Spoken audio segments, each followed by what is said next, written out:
Rhaenyra finally gets everything she's ever wanted, the Iron Throne. Then, almost immediately, she discovers something history has taught countless kings before her. Winning a kingdom is much easier than ruling one.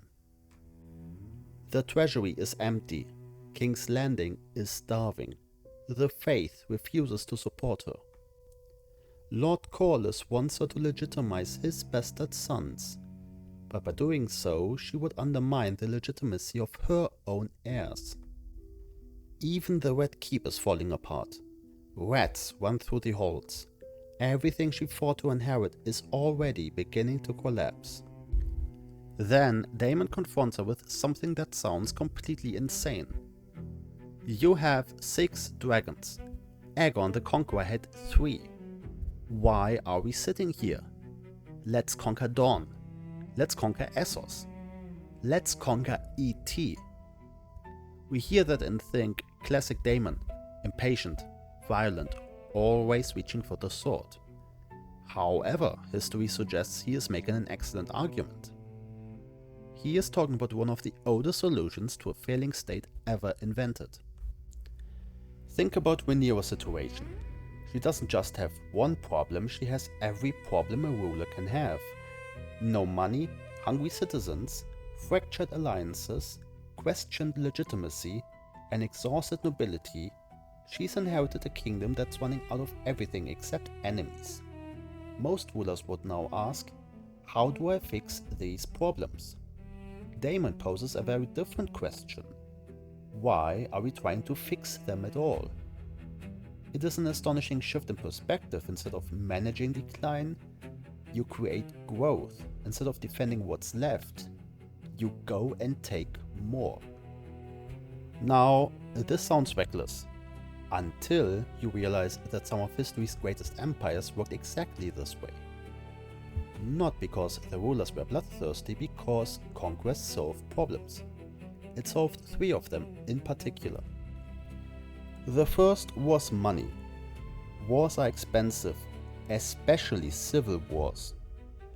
By the time Rhaenyra takes King's Landing, the treasury is exhausted, traders collapsed, and the capital is struggling to feed itself. Daemon's solution is brutally simple. Don't tax your own people, tax somebody else. That sounds cynical. It also describes how many successful empires actually finance themselves. Take Rome. When the Republic conquered Macedonia, Carthage, and later Gaul, it didn't simply gain territory, it gained taxpayers, it gained tribute, it gained mines, farmland, and hundreds of thousands of slaves. Roman generals returned not just with glory, but with enough wealth to fund future campaigns. Expansion became self-reinforcing. New provinces financed the conquest of the next province. The Mongols followed almost exactly the same logic. They weren't interested in developing the Mongolian steppe into an economic powerhouse. Conquest was the economy. Each city that surrendered paid tribute. Each city that resisted was looted. The wealth from one conquest financed the next campaign. Napoleon understood this perfectly. When he took command of the army of Italy in 1796, France was nearly bankrupt. His soldiers were starving, unpaid, and close to mutiny. So he gave them a promise. You are badly fed and almost naked. I will lead you into the most fertile plains in the world. He wasn't exaggerating. The Italian campaign largely paid for itself. French armies seized contributions from conquered states, requisitioned supplies, and shipped enormous amounts of wealth back to Paris. Military victory became economic policy. Seen like that, Daemon isn't proposing a war, he is proposing a stimulus package. The second problem was legitimacy.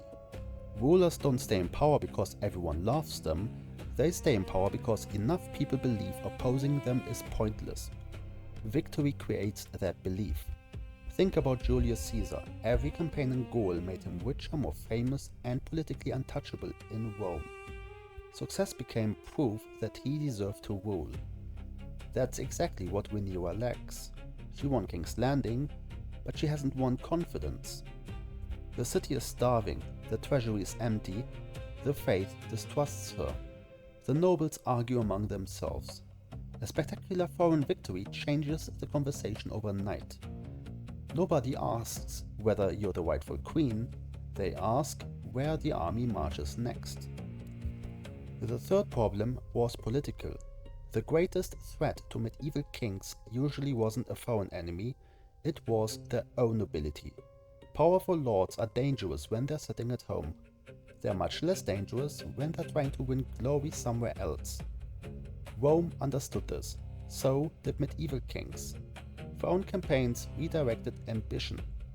Instead of conspiring against the crown, nobles competed for commands. Instead of arguing over succession, they argued over who would lead the next invasion. Conquest doesn't eliminate political conflict, it uses it somewhere else. That's exactly what Daemon is trying to do. Rhaenyra's coalition is already beginning to fracture. Corlys has demands. The lords are restless. Everyone is looking inward. Daemon wants them looking outward. He's trying to replace a civil war with an imperial project.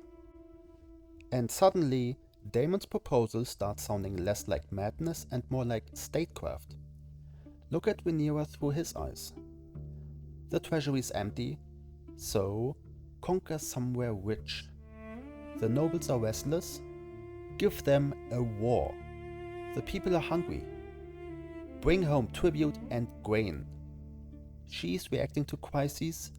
Daemon wants her creating opportunities. He's trying to transform Rhaenyra from the queen of a kingdom into the founder of an empire.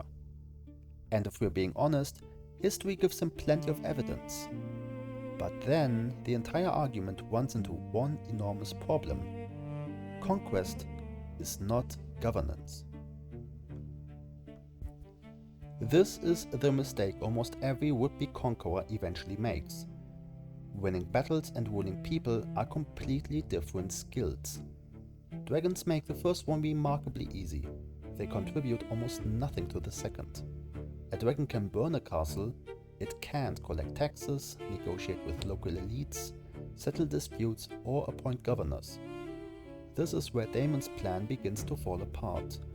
Let's start with Dorne. On paper it looks like the obvious first target. It's nearby, it's wealthy enough, and 6 dragons sounds much more convincing than 3. Except George R. Martin has already shown us why dragons struggle there.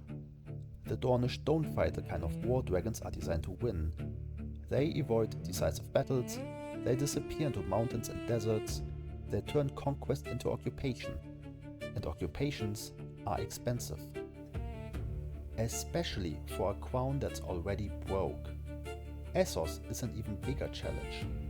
People often ask why the Targaryens never conquered the 3 cities. Because dragons can conquer cities, but they cannot administer civilizations. Essos isn't one kingdom waiting for a new monarch, it's dozens of independent states. Different languages, different cultures, different religions, different political systems. Taking one city is a military problem, holding 10 cities for decades is an administrative one. Rome eventually built provincial governments. The Mongols relied heavily on existing Persian and Chinese bureaucracies. Even Napoleon tried exporting French institutions wherever he conquered. Every successful empire eventually discovered the same lesson. Victory is only the beginning. Someone still has to govern. The Targaryens never built that machinery.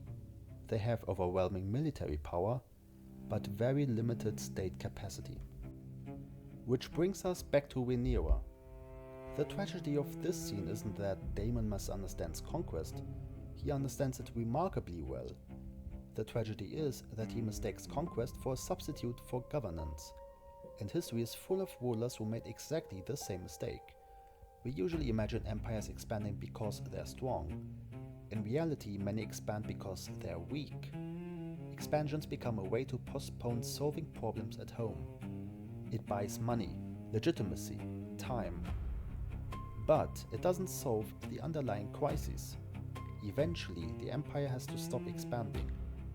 And when it does, all the problems it tried to outrun are still waiting. That's why this is one of the smartest scenes in House of the Dragon so far. It isn't really about dragons, it isn't even about Daemon. It's about a question every great empire has had to answer. Can conquest save a failing state? History's answer is fascinating. Yes. For a while. The harder question has always come afterwards. Not how do you conquer an empire, but how do you govern one?